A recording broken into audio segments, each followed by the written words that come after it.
Welcome to the Putback on SNY.TV. I'm Ian Begley here with co-host Chris Williamson. Chris, what do we have this week?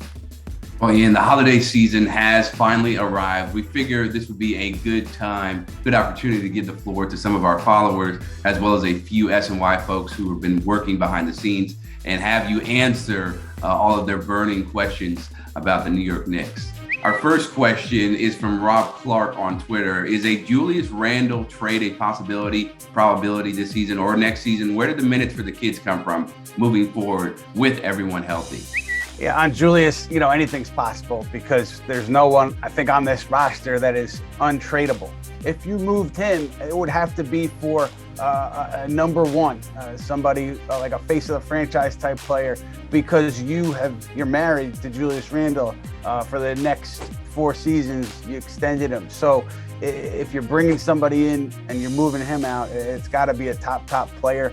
And it's just amazing how pro sports works, because last year Randle was the fulcrum of what the Knicks did. 41 wins, exceeding everyone's expectations. And he struggled this year. The team has struggled this year, and now there are questions about trading him. I think it's just part of the deal, being an athlete, particularly in New York. But I do think that Randle, he's kind of going back and forth on trying to be assertive, trying to get his teammates involved when he's out there. He's talked about overthinking. So I think eventually he'll sort those things out, and you'll see a better Julius Randle this year. Yeah, I hope so. I hope that we'll see a better Julius Randle, the one that we saw really shock the NBA last year with his three-point shooting. Things can be one thing one year, and then the next year is completely different. That's the nature of the NBA. You got to produce, and if you're not producing and you haven't shown the consistency before, then obviously you might be put on the trading block. Defensively, it's not there for this group. And I think, Randle, face of the franchise, he said, I blame myself. I'll take responsibility for what's going on with this team. So you put some of the defensive issues on Randle, and also the idea that this group just doesn't have the same cohesion as last year's group. I think part of that's a product of not winning, but you wonder if the togetherness in that locker room is anywhere near where it was last year. You keep hearing whispers that it isn't, and you wonder what that means going forward for this team. We're talking about trades. His contract is pretty tradable because of the number that it's at, and the idea that with the next media deal, you think that the cap is going to go up a little bit, so the contract is going to look even more team friendly. So that's something to keep an eye on if you're thinking about Julius Randle trade. Hey Ian, 'tis the season, and I've heard the Knicks want Ben Simmons, Miles Turner, Dame Lillard, but I want to know, which trade package do they want to open up this holiday season? Max, thanks for your question, and thanks for all your hard work behind the scenes. If you've liked something that SNY has done on the digital side, chances are that Max has played a pivotal role in it.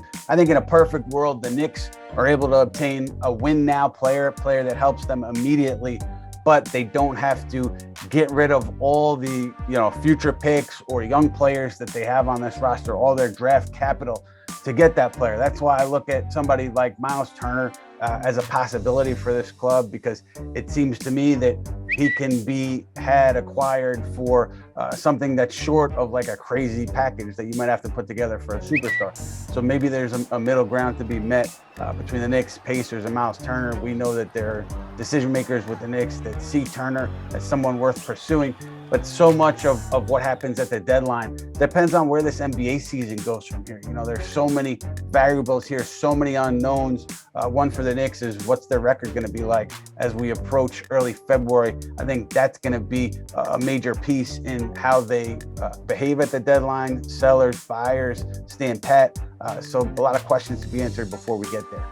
Obviously, Ian, it depends on whether the Knicks get Miles Turner. But if they don't, Mitchell Robinson's future is very uncertain. So how in flux is the center position for the Knicks right now, moving forward?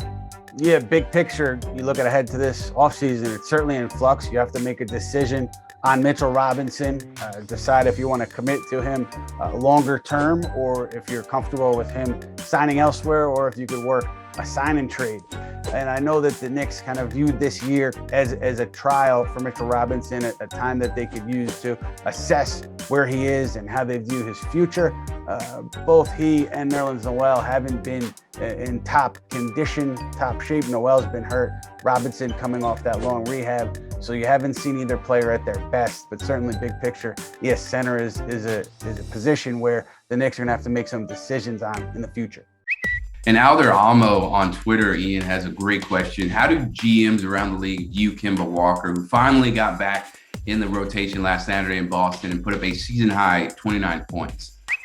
Thanks for the question, Alder. He does a great job over at Empire Sports Media, covering the Knicks and the Nets and the NBA. But listen, I'd be lying if I told you, in the last 5 minutes, I texted 8 GMs about Kemba's value. But I have talked to other teams about it over the past couple of weeks. And one team said that they felt that if you put Kemba Walker in a lineup with several strong defenders that can switch, pick and roll, and that can defend on the perimeter, and you ask him to kind of be a spot-up shooter and create on the second side of the floor, you're putting him in a position to succeed, and he can still do that. So based on that, I think there's a team with that specific need and that can provide that specific type of lineup around Kemba Walker.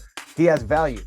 Now, obviously, when you look at Boston and you look at OKC, both of those teams have let Walker go. But for the Knicks, they saw something there. It hasn't panned out the way that they had hoped, the way that Walker had hoped. But I do think that could be teams that see that kind of scenario for Walker and can see him as adding value to the club.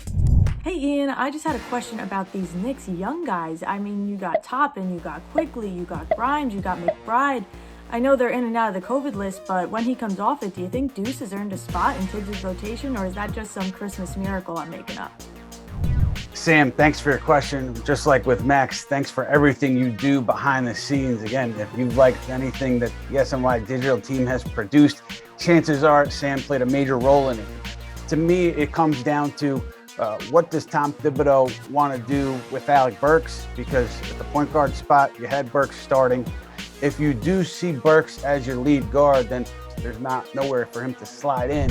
But if you decide to shift around the way you are playing your point guards, then maybe there's an opening. And still, before McBride and Grimes got playing time, these guys were way out of the rotation. And so I think if Thibodeau decides to stick to his guns, it's going to be difficult for him to find a spot for McBride unless there's a roster shakeup or Tibbs looks at his backcourt in a different way.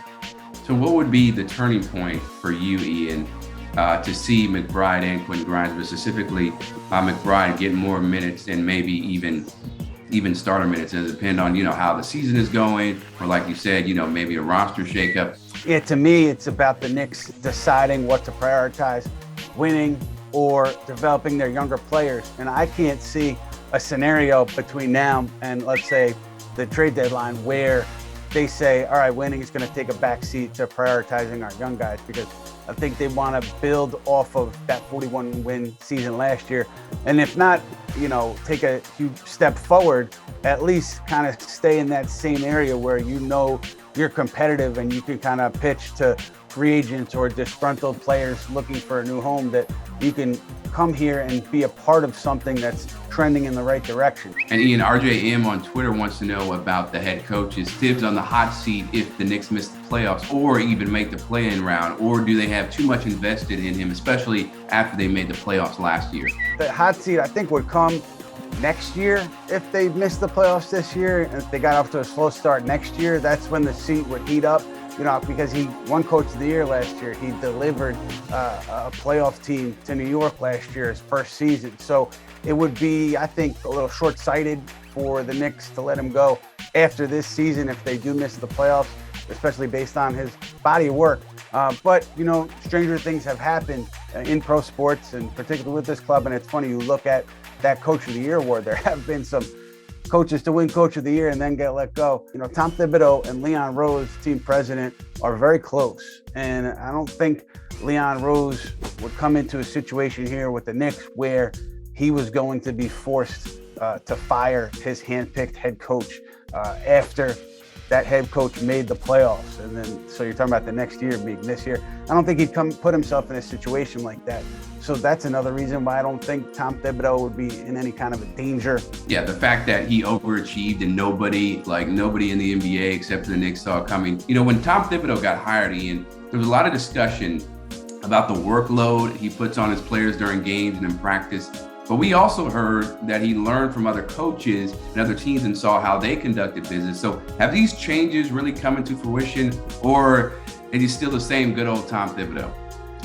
I think, you talk to some people and some of the players in the preseason, and in the preseason, it was high intensity. But then regular season, based on what I've heard, my understanding is that, there are adjustments made to a practice workload for players who are playing a lot of minutes in these games. And if you look at the bottom line and big picture, we haven't seen anybody kind of wear down and become injured because of that.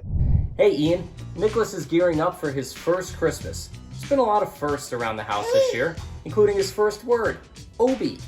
Toppin has a ton of huge fans just like Nicholas, but with Julius Randle holding down the fort for the next few seasons, is Nicholas going to be able to watch Toppin at the Garden for years to come?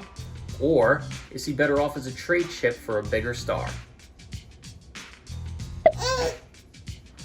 Wow, Nicholas, thanks for the question. If you ever want to take over for your dad producing this show, just shoot me a text. I think we could work something out, because clearly you have really strong knowledge of the game. Obi Toppin, Nicholas, to answer your question, I think you look at him in a big picture sense, and I think at the moment he's much more valuable keeping on this roster and developing him, because he's a player that is trending in the right direction. But also with Julius Randle, it's clear that there's an issue to work out there, whether it's playing Randle and Toppin in the same lineup, or trying to figure out other ways to get Obi Toppin more minutes, if that's the way you want to go as an organization, because you can't play both of them obviously at the same position. If Julius Randle, you're committed to playing him 35 minutes a night, where does that leave Toppin? That's a big question for this Knicks organization to figure out moving forward. One thing on Toppin, listen, he's been really good in his minutes, but I think you have to kind of look at the big picture. Tom Thibodeau said it.